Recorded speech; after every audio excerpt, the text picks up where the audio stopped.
Jerusalem is the center for most of the prominent faiths in the world. It is the key for the Jews and also for Christians. It's where God tested Abraham's faith, and Abraham listened, preparing to sacrifice his own son Isaac.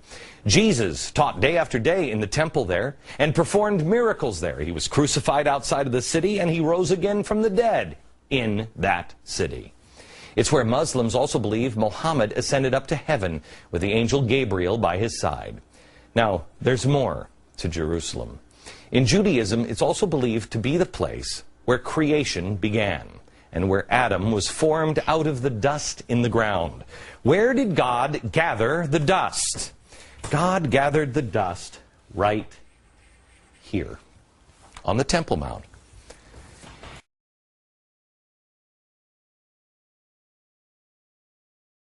In the late 7th century, Muslims slaughtered the Jews during the Muslim conquest of Jerusalem. There's been a lot of killing on all sides. But the Muslims then built the Dome of the Rock. You've seen this picture before. It's the most recognizable structure in Jerusalem, and it currently sits on almost the exact spot of the ancient Jewish temple. The rock that it is referring to, in the Dome of the Rock, is the foundation stone of creation, where God took that stone, made it into dust, and made it into Adam. It is the site the Jews believe is the actual literal site of creation. If you're Christian, you're not going in there either, which is probably a good thing, because if you did, perhaps you would learn something, maybe too much. Inside the Dome of the Rock, and there are no official legal pictures inside the Dome of the Rock, but inside, there are almost 800 feet of Arabic inscriptions that date back to the late 7th century conquest. And here's what some of what it reads. Quoting, "People of the book," that would be people of the Bible, "do not go beyond the bounds in your religion, nor say anything about the truth about God, the Messiah. Jesus, the Son of Mary, was only God's messenger. His word that he committed to Mary, and a spirit proceeding from him. So believe in God and his messengers. Do not say three. Refrain. It is better for you. For God is only one God. Glory be to him that he should have a son." There's also Arabic writing on the exterior, but I don't read Arabic, do you? The writing right here, on the outside, for all the world to see, proclaims a message to Christians. There is one God.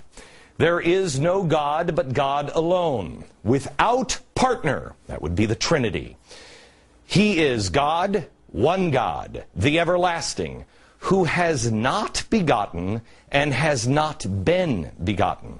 Understand? He has no children.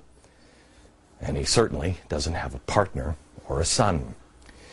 So, let's see if we have this right. They built the Dome of the Rock smack on top of the holy site, and they did that for a reason.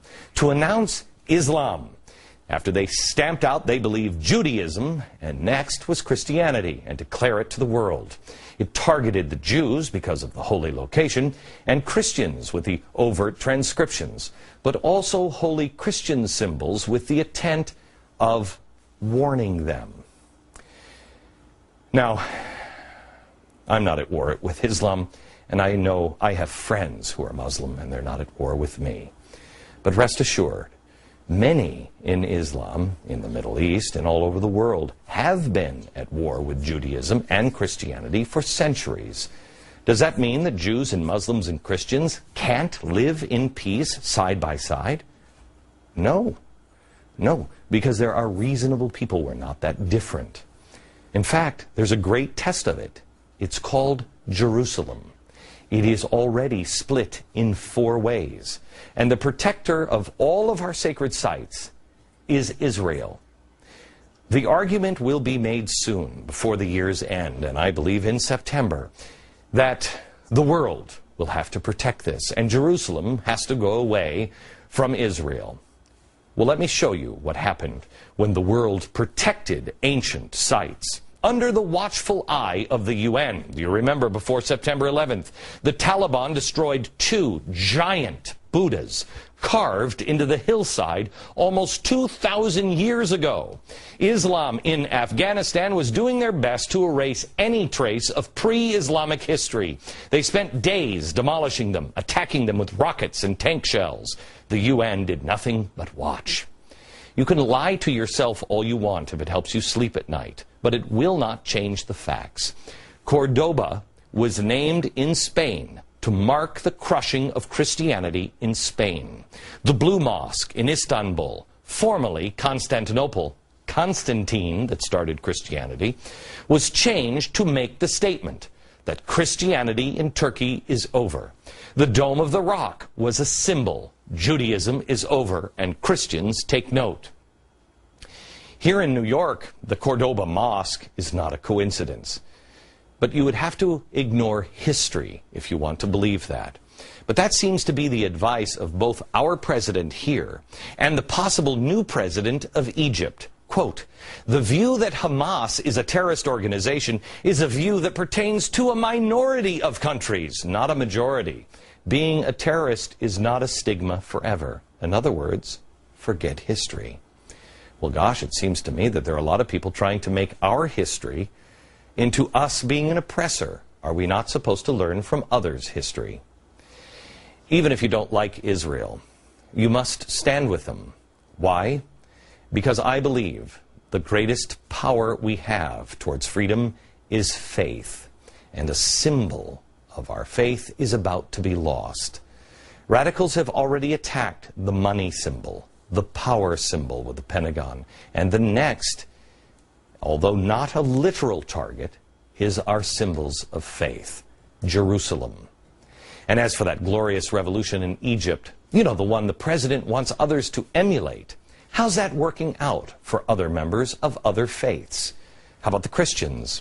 These are pictures of churches under attack in Egypt. Some have been burned and bombed. There's an account from one Christian church leader, quote, "They performed evening prayer 200 meters from the church, and after they finished, they started shouting, 'We want you to leave.' They were shouting, 'Islamia, Islamia, Islamia, with our souls and blood we sacrifice ourselves for the crescent.'" In Syria, Easter was canceled this year.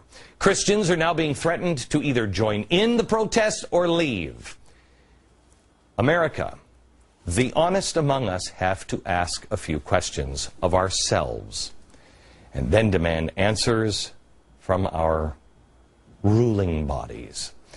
Why are the Palestinians forming a government with Hamas and Fatah, and why doesn't it matter? Why are the banks in the Middle East already on the go in the green light to form a new Palestinian state? There was a story, do I have the paper?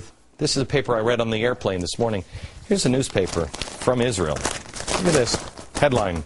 "Israel must present two-state plan or prepare for violence," J Street warns. J Street, do you remember J Street? That's the one that said they don't take any George Soros money, and then somebody hacked into their computers and found out that they do take George Soros money. And then they said it was only a small amount, and it would have turned out to be like 60% of their budget. Why are they warning? What's that? Why is Turkey currently having a defense fair with Russia?